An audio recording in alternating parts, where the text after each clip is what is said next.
इसरो के वैज्ञानिक चंद्रयान 3 को भेज रहे थे सिग्नल। इस बीच चांद पर ऐसा गरजा चंद्रयान 2, नासा तक पहुंची दहाड़, हिल गया चीन। चंद्रयान 3 से पहले ही चंद्रयान 2 को मिली बड़ी कामयाबी।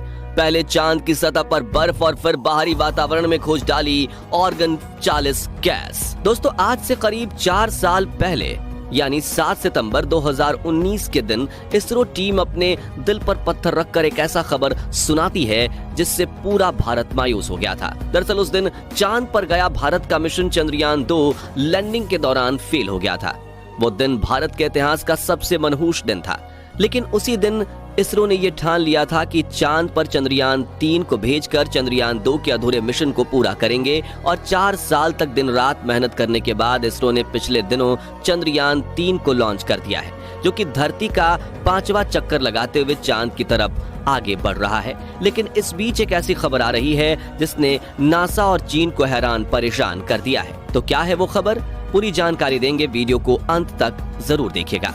दरअसल इसरो का दूसरा मून मिशन चंद्रयान 2, जिसे फेल बताया जा रहा था, वो अब अपनी गहरी नींद से जाग चुका है और ऐसी करामात करके दिखा रहा है जिसे देखकर दुनिया की सभी स्पेस एजेंसीज हक्की बक्की हो गई हैं।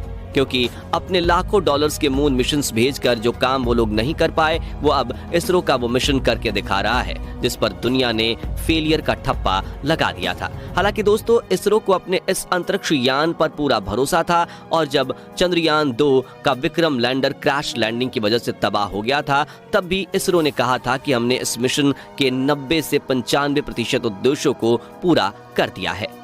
यानी चंद्रयान 2 मिशन पर इसरो ने जो 5 साल और 978 रुपए झोंक दिए थे, वो पूरी तरह से बर्बाद नहीं हुए हैं। लेकिन उस वक्त नासा, चीन, सोवियत यूनियन और यूरोपियन स्पेस एजेंसी का मानना था कि चंद्रयान 2 ने अपने मुख्य उद्देश्य यानी लैंडिंग करने को पूरा नहीं किया है। मगर अब चंद्रयान 2 के ऐसे करामात हो गए हैं जिन्हें देखकर इन सभी की बोलती बंद हो गई है। दोस्तों, बेशक चंद्रयान 2 का विक्रम लैंडर चांद पर क्रैश हो गया था और उसके उपकरणों ने भी काम करना बंद कर दिया था, लेकिन इस इलाके में लैंडर के उतरने के बाद तुरंत ही हमारा प्रज्ञान रोवर बाहर निकलकर अपना काम शुरू कर देगा और चांद की रहस्यमय दुनिया के ऐसे ऐसे खुलासे करेगा जिससे हम अब तक अनजान हैं।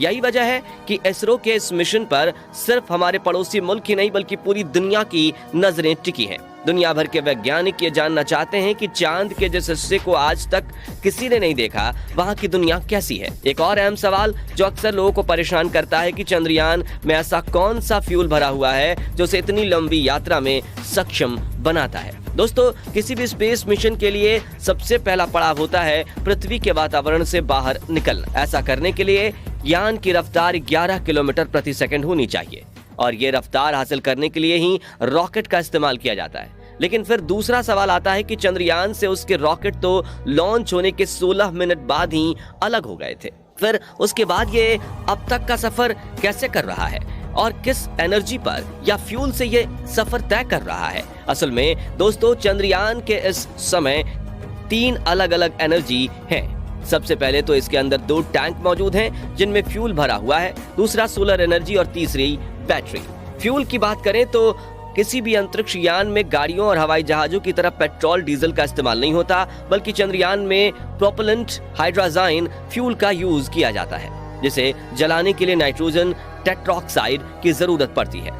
इस समय चंद्रयान 40,320 किलोमीटर प्रति घंटे की रफ्तार से आगे बढ़ रहा है, क्योंकि पृथ्वी के ऑर्बिट से बाहर निकलने के लिए मिनिमम इतनी स्पीड चाहिए। और इस स्पीड को अचीव करने के लिए इसरो के प्रोपल्शन मॉड्यूल में लगे इंजन का इस्तेमाल किया है, जिसे चलाने के लिए फ्यूल की जरूरत पड़ती है। वैज्ञानिकों का प्लान है कि 17 अगस्त के दिन चंद्रयान को चांद की कक्षा में एंटर करवा दिया जाए। अगर ऐसा करने में जरा सी भी चूक हुई तो 40,320 किलोमीटर प्रति घंटे की रफ्तार से दौड़ रहा चंद्रयान कब चांद को छोड़कर खुले स्पेस में खो जाएगा, पता भी नहीं चलेगा। इसलिए मिशन में गलती की कोई गुंजाइश नहीं है। चंद्रयान को चांद के ऑर्बिटर में एंटर कराने के लिए इसरो को फिर से प्रोपल्शन मॉड्यूल में लगे उन्हीं इंजनों की जरूरत पड़ेगी, क्योंकि इन्हीं इंजन को फायर करके चंद्रयान को चांद की ऑर्बिट की दिशा में घुमाया जाएगा। ऐसे में इन इंजन को फायर करने की टाइमिंग भी बहुत ज्यादा क्रूशियल बन जाती है। अगर सब कुछ प्लान के मुताबिक रहा तो वैज्ञानिकों का अनुमान है कि 23 या 24 अगस्त के दिन चंद्रमा पर चंद्रयान 3 अपनी लैंडिंग कर पाएगा, वो भी चांद के ध्रुवीय इलाके में। वह इलाका जो गड्ढों से भरा हुआ है। और जहां तापमान -208 डिग्री तक चला जाता है। ये हम सभी के लिए बड़े ही गर्व की बात है कि चांद के जिस इलाके में आज तक नासा भी एक्सप्लोर नहीं कर पाया, वहां हमारा चंद्रयान अपने भारत देश का झंडा गाड़ने के लिए जा रहा है। वैसे आपको क्या लगता है, चांद की इस अंधेरी दुनिया में हमारा चंद्रयान कौन सी नई खोज दुनिया के सामने लाएगा? अपना जवाब कमेंट के माध्यम से जरूर शेयर कीजिएगा। बाकी आज के इस वीडियो में बस इतना ही। वीडियो अच्छी लगी हो तो इसे लाइक और चैनल को सब्सक्राइब जरूर करें, साथ ही बेल आइकन को भी प्रेस कर दें ताकि नई वीडियो की नोटिफिकेशन आपको समय पर मिलती रहे। वीडियो अंत तक देखने के लिए धन्यवाद।